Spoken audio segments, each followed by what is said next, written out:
அமெரிக்கால எல்லாம் போகும்போது நாங்கள் ஒரு கச்சேரி முடிச்சு அடுத்த நாள் ஃப்ரைடே சாட்டர்டே சண்டே 3 நாளைக்கு கச்சேரி இருந்தா, இப்போ சாட்டர்டே கச்சேரி முடிச்சு சண்டே தூங்காமல் எல்லோரும் ரொம்ப டயர்டாக இருப்போம். வந்தால் ஹோட்டலில் வந்து 12 மணிக்கு தான் செக்இன் டைம். நம்ம வந்து 9 மணி 9:30 மணிக்கு வந்துட்டோம்னா 12 மணி வரைக்கும் வெயிட் பண்ணிகிட்டே இருக்கணும் ரூம் கிடைக்கிறதுக்காக.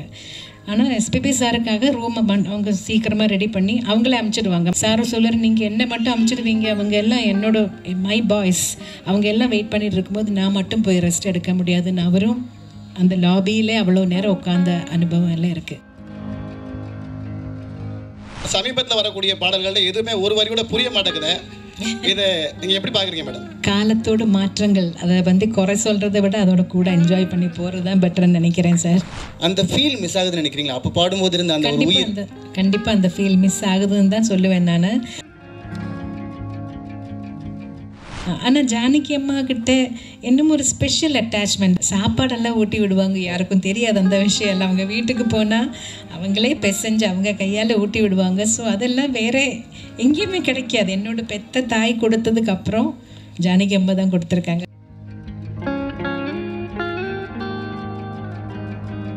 இளையராஜா சாரை வந்து ஒரு டைரக்டர் இப்ப நடிக்கிறார், அவர் வந்து அவன் இவன் சொல்லியிருக்காரு. பாடகர் மத்தியில யாருமே கண்டனம் தெரிவிக்கல. பாலா ஒரு நிமிஷம் பாலா, இது வந்து இந்த கேள்வி இந்த இடத்துக்கு தேவையில்லாது.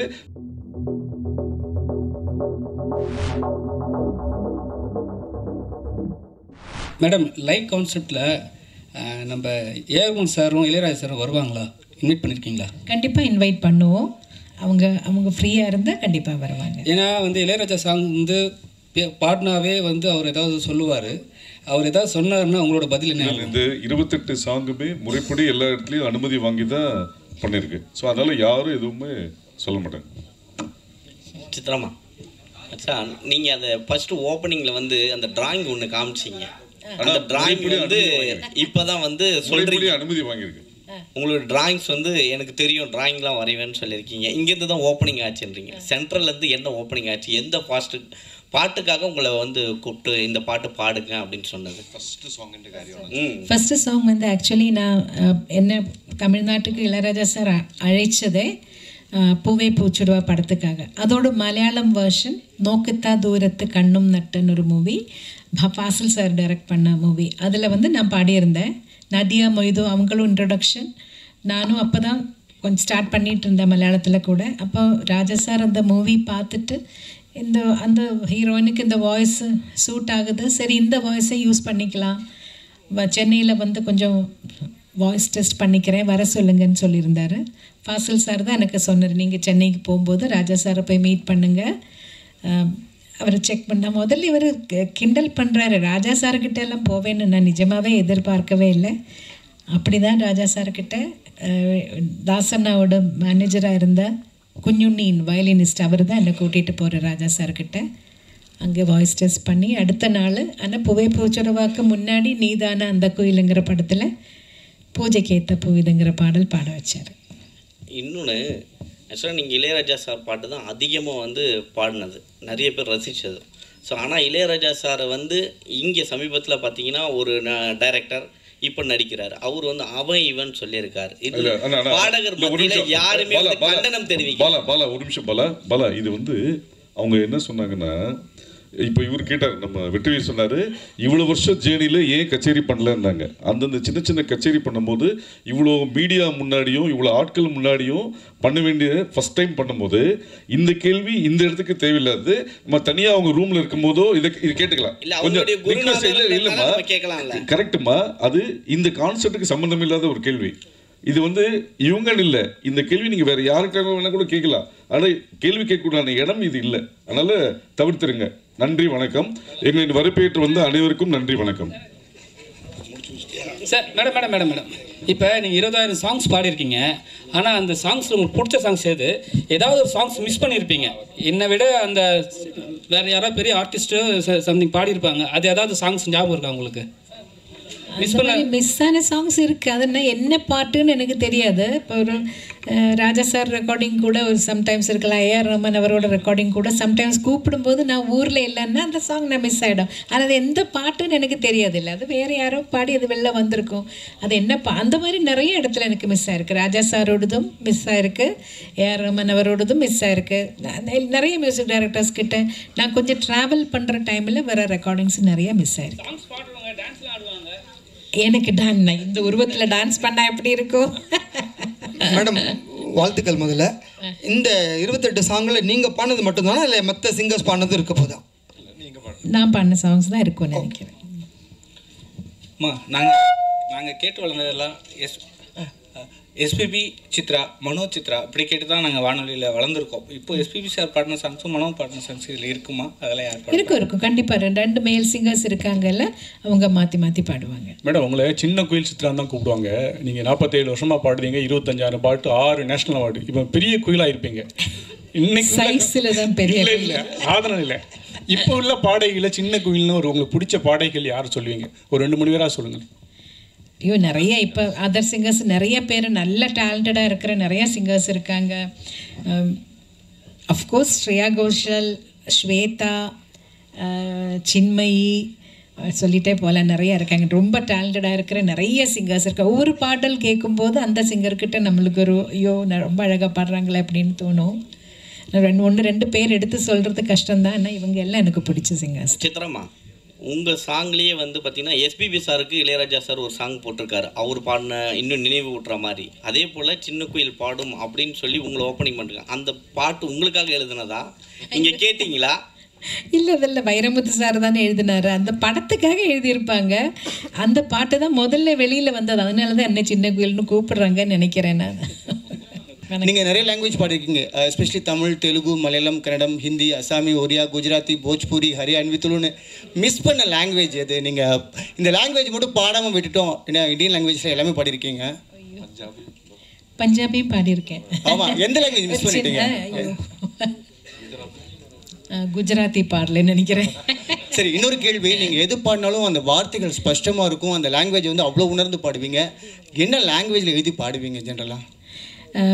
நான் இப்போ எனக்கு தமிழ் எழுத படிக்க தெரியும், தெலுங்கும் நான் எழுதி படிப்பேன், ஹிந்தியும் நான் வரும்போதே எங்களுக்கு கேரளாவில் ரொம்ப மஸ்ட்டாக ஹிந்தி கற்றுக்கணும் எல்லோரும். அதனால் ஹிந்தி எழுத படிக்க தெரியும், பேச தான் வராது. என்னென்னு அந்த பழக்கம் இல்லாதனால என்னோட புக்கில் நான் எழுதிக்கும் போது நான் மலையாளத்தில் தான் எழுதுறேன். எனக்கு இன்னும் மோர் ஈஸியர். அதனால ஒரு ஃபைனல் கொஸ்டின். நீங்கள் பாட ஆரம்பிக்கும் போதெல்லாம் ஃபுல் ஆர்கெஸ்ட்ராவோட எல்லா ரிதம் செக்ஷன் எல்லாமே சேர்ந்து வாசிப்பாங்க. மேல் சிங்கர், ஃபீமேல் சிங்கர் வந்து போட்டி போட்டு பாடுவாங்க. இவங்க ஒரு சங்கதி போட்டு அவங்க ஒரு சங்கதி போட்டு அப்படியே அந்த பாட்டு அவ்வளோ அழகாக வரும். பட் இப்போ நீங்கள் வந்து ஒரு பஞ்சிங் சிஸ்டமில் நீங்கள் தனியாக பாடுறீங்க, வயலின் தனியாக எடுக்கிறாங்க, கிட்டார் தனியாக எடுக்கிறாங்க, ஃபுல் ஆர்கெஸ்ட்ரேஸ் தனியாக எடுக்கிறாங்க. அந்த ஃபீல் மிஸ் ஆகுதுன்னு நினைக்கிறீங்களா? அப்போ பாடும்போது இருந்த அந்த ஒரு உயிர் கண்டிப்பாக அந்த ஃபீல் மிஸ் ஆகுதுன்னு தான் சொல்லுவேன் நான்.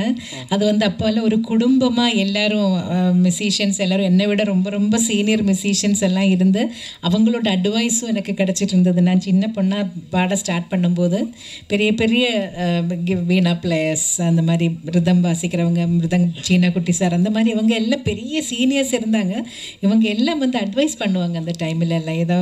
அப்போ எனக்கு ஒரு கிளாஸ் அங்கேயே கிடச்சிட்டு இருந்தது. முதல்ல லைவ் ரெக்கார்டிங் நடந்துட்டு இருக்கும்போது ஒரு குடும்பமாக இருந்து எல்லோரும் இப்போ பிரிஞ்சு போன மாதிரி, இப்போ யார் யார் இருக்காங்க, யார் யார் உயிரோடு இருக்காங்கன்னு கூட தெரியாத மாதிரி ஆகிப்போச்சு. இப்போ அதில் ஒரு பெரிய ஒரு சங்கடம் எனக்கு உண்டு.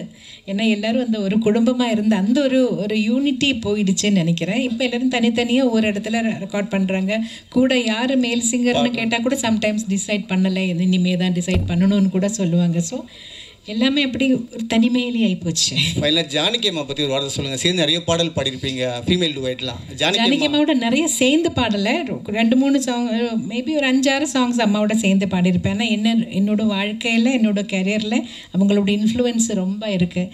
நான் பிறந்ததுல இருந்து கேட்டு வளர்ந்தது சுஷீலம்மா, ஜானகி அம்மா, வாணி அம்மா, ஜமுனா ராணி அம்மா, ஜிக்கி அம்மா, அவங்களோட பாடல்கள் கேட்டு தான் வளர்ந்தேன். ஆனால் ஜானகி அம்மா கிட்ட இன்னும் ஒரு ஸ்பெஷல் அட்டாச்மெண்ட், அம்மாவோட நேச்சர் அப்படின்னு நினைக்கிறேன். ரொம்ப நம்மளே ஒரு அம்மா மாதிரி எப்பவும் அணைச்சிப்பாங்க. அவங்க ரொம்ப சாப்பாடெல்லாம் ஊட்டி விடுவாங்க. யாருக்கும் தெரியாது அந்த விஷயம் எல்லாம். அவங்க வீட்டுக்கு போனால் அவங்களே பிசைஞ்சு அவங்க கையால் ஊட்டி விடுவாங்க. ஸோ அதெல்லாம் வேறு எங்கேயுமே கிடைக்காது. என்னோட பெத்த தாய் கொடுத்ததுக்கப்புறம் ஜானகி அம்மா தான் கொடுத்துருக்காங்க. ஸோ அதெல்லாம் எனக்கு ரொம்ப ஸ்பெஷல். அதனால் அவங்களுக்கு எப்போவுமே என்னோடய மானசீக குருவாக என்னோட மனசில் ஒரு ஸ்பெஷல் இடம் உண்டு. ரொம்ப நன்றி, தேங்க்யூ. 2 வரிகள் எங்கே எனது கவிதை உங்கள் குரலை கேட்டால் சந்தோஷம். நன்றிம்மா. சித்ரா மேடம், உங்கள் வாய்ஸ் மாத்திரம் அழகு இல்லை, நீங்களே அழகாக இருக்கீங்க. ஏதாவது டிவி சீரியலில் தமிழ் மலையாளம் தெலுங்கில் நடிக்க கூப்பிட்ருக்காங்களா? அப்புறம் ஏன் இவ்வளோ நாள் மியூசிக் டைரக்டர் ஆகலை? மியூசிக் டைரக்ஷன் இல்லை, அதுக்கு ஒரு தனி திறமை வேணும். ஒரு சிச்சுவேஷன் சொல்லி அதுக்கு தகுந்த மாதிரி ஆப்டாக ஒரு மியூசிக் க்ரியேட் பண்ணுறதுக்கு ஒரு தனிமை என்ன அதுக்கு ஒரு டேலண்ட் வேணும். அந்த அளவுக்கு டேலண்ட் எனக்கு இல்லைன்னு நினைக்கிறேன். நான் ட்ரை பண்ணியிருக்கேன். சின்னதாக ஒரு ஸ்லோகம் கொடுத்தா ஒரு ராகம் பேஸ் பண்ணி எல்லாம் சும்மா பாடலாம், அது எனக்கு பிரச்சனை இல்லை. பட் ஒரு சிச்சுவேஷனுக்கு மியூசிக் க்ரியேட் பண்ணுற மாதிரி அந்த அளவுக்கு எனக்கு தெரியாது ஒன்றும். அதொன்று. இன்னொரு விஷயம் என்ன கேட்டிங்க? நடிப்புக்கு கேட்டாங்க ஒரு 2 படத்துக்கு மதர் கேரக்டருக்கு வர முடியுமான்னு. எனக்கு ஆனால் அந்த ஒரு ஆக்டிங் ஃபீல்டு எனக்கு அவ்வளோ ஒரு கம்ஃபர்டபுளாக இல்லை. இதே போதும், இது இப்படி இருந்தால் போதும்னு நினைக்கிறேன். தேங்க்யூ.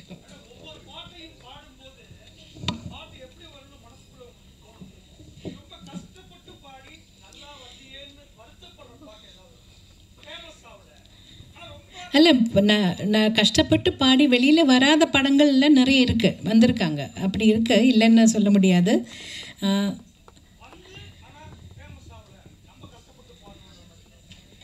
அந்த மாதிரி நினச்ச அளவுக்கு ஒரு வெற்றிகரமாக போகாத படங்கள் இருக்குது. எதுன்னு இப்போ நீங்கள் கேட்டால் டக்குன்னு எனக்கு சொல்ல முடியலை. பட் இருக்குது அந்த மாதிரி. நல்லா வரணும்னு நினச்சிக்கிட்டது எங்கேயுமே எட்டாமல் போன சாங்ஸ் கூட வந்திருக்கு நிறையா. கஷ்டப்படுறது எல்லா பாட்டுக்கும் ஒரே மாதிரி தான் நம்ம எஃபர்ட் போட்டு தான் பாட போகிறோம். எதுவுமே ஈஸியாக பண்ணி இது கிடையாது.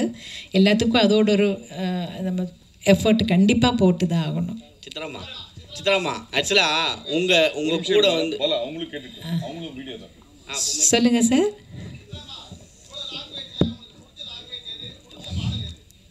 ஐயோ, அது கஷ்டங்க அதை சொல்கிறது. எனக்கு வந்து புது லாங்குவேஜஸை ட்ரை பண்ணுறது, லேர்ன் பண்ணுறது எனக்கு பிடிக்கும்.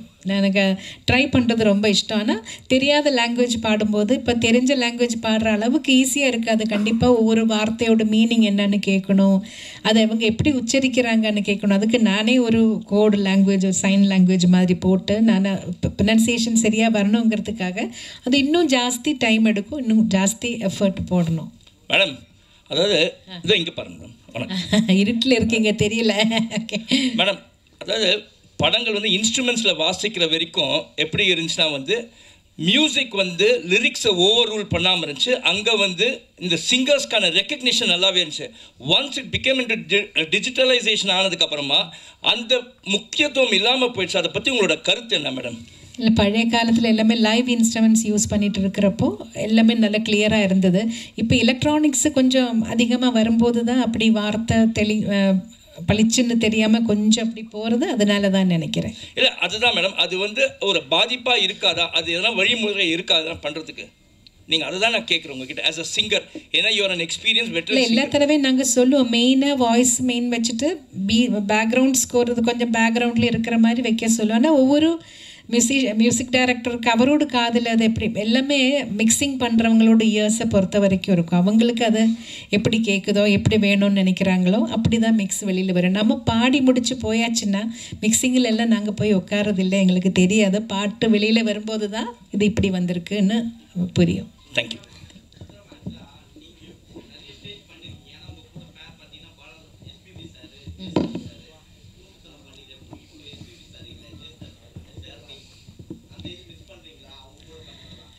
கண்டிப்பாக மிஸ் பண்ணுறோம்.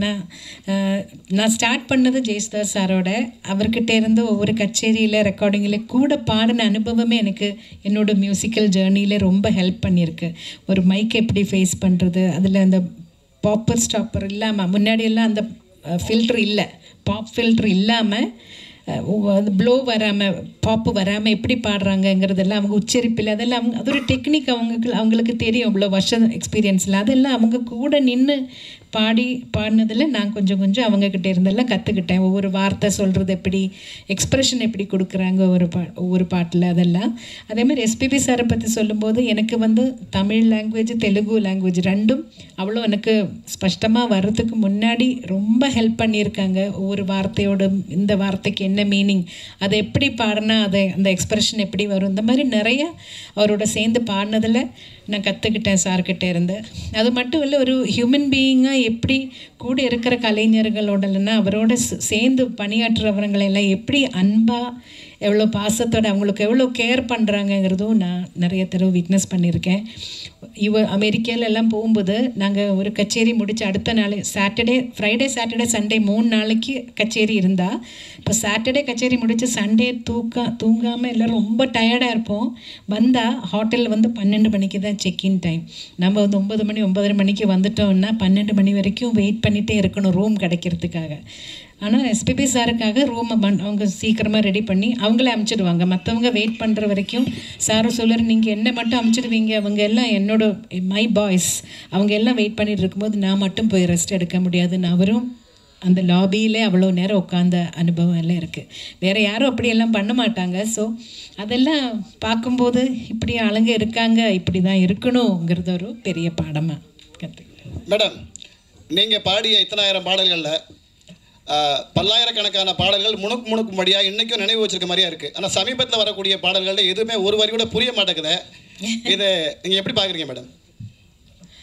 காலத்தோடு மாற்றங்கள், அதை குறை சொல்கிறத விட அதோட கூட என்ஜாய் பண்ணி போகிறது தான் பெட்டர்ன்னு நினைக்கிறேன் சார். மேடம் மேடம்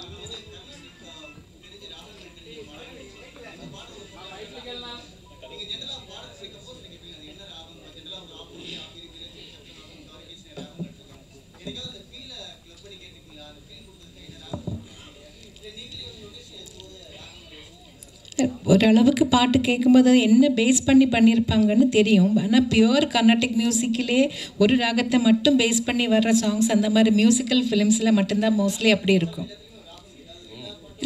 ஆனால் அதிலே பியூர் ராகத்திலே இருக்கணும்னு ஒன்றும் கட்டாயம் இல்லை. அது ஃபீலுக்காக ஒரு நோட் மாற்றி கூட பாடினாலும் அதை என்ஜாய் பண்ணுவாங்க. அது ஒரு ஸ்பெஷல் ஒரு ட்ரீட்டாக இருக்கும் சம்டைம்ஸ். ஸோ ராகம் என்ன இருக்குன்னு ஓரளவுக்கு கேட்கும்போது ஓரளவுக்கு தெரியும். ஏதாவது தெரியாத ராகமாக இருந்தால் சாரே சொல்லுவார், இது இந்த மாதிரி ராகத்தில் பண்ணியிருக்கேன், இது நோட்ஸ் இப்படி வரும்னு அவர் முதல்ல சொல்லுவார். மேடம் இப்போ நீங்கள்லாம் கஷ்டப்பட்டு பாடி ஜெயிச்சு வந்திருக்கீங்க. இப்போ வர ஆர்டிஸ்டெல்லாம் அவங்களே தன்னிச்சையாக பாடி பெரிய லெவலில் பேசப்படுது. அதை நீங்கள் எப்படி பார்க்குறீங்க? ஏன்னா ஸ்பெசிஃபிக்காக தனுஷ் சார், சிம்பு சார்லாம் பாடினாவே மில்லியன் வியூஸ் போகுது. நீங்கள் அதெல்லாம் எப்படி பார்க்குறீங்க? ஏன்னா கஷ்டப்பட்டு வந்துடுவீங்க, அதுக்காக கேட்குறேன். இல்லை, ஒரு படத்தில் அவங்க எல்லாரும் கஷ்டப்பட்டு தான் பாடுறாங்க. அவங்கவுங்க படத்தில் அவங்களே பாடணுன்னு அவங்க ஆசைப்படும் போது அவங்க பாடட்டுமே, அதில் இப்போ என்ன, நம்மளுக்கு ஒன்றும் இல்லை. எனக்கு வர வேண்டிய பாடல்கள் வருது, நான் சந்தோஷமாக எனக்கு என்னால் என்ன முடியுமோ அதை பாடி கொடுத்துட்டு போயிட்டே இருப்பேன். மேடம், இங்கே திரைப்பாடல்களை தாண்டி நிறைய கர்நாடிக் பாடல்களும் நிறையா சிங்கர்ஸ் பாடுறாங்க. நீங்கள் அது மாதிரி மேடை கச்சேரிகள்லாம் பண்ணியிருக்கீங்களா? நான் 2 கச்சேரி தான் பண்ணியிருக்கேன். ஒன்று திருவையாறில் ஒரு தடவை பாடினேன். அப்புறம் கேரளாவில் சூர்யா ஃபெஸ்டிவல்னு ஒரு பெரிய ஃபெஸ்டிவல் நடக்கும். எல்லா மியூசிஷியன்ஸும் டான்சர்ஸ் எல்லாம் அங்கே பெர்ஃபார்ம் பண்ணியிருக்காங்க. அதுலேயும் ஒரு தடவை பண்ணேன். எனக்கு என்ன ப்ராப்ளம் வந்ததுன்னா, அட் எ டைம் ரெண்டுமே கொண்டு போகிறது ஃபீமேல் சிங்கர்ஸுக்கு கொஞ்சம் கஷ்டம். வாய்ஸோட டெக்ஸ்டரில் சின்ன சின்ன டிஃப்ரென்சஸ் வருது. அதனால தான் நான் இப்போ நிறைய ஃபிலிம் சாங்ஸில் பிஸியாக இருந்ததுனால அதிலே கொஞ்சம் ஜாஸ்தி கான்சன்ட்ரேட் பண்ணேன்.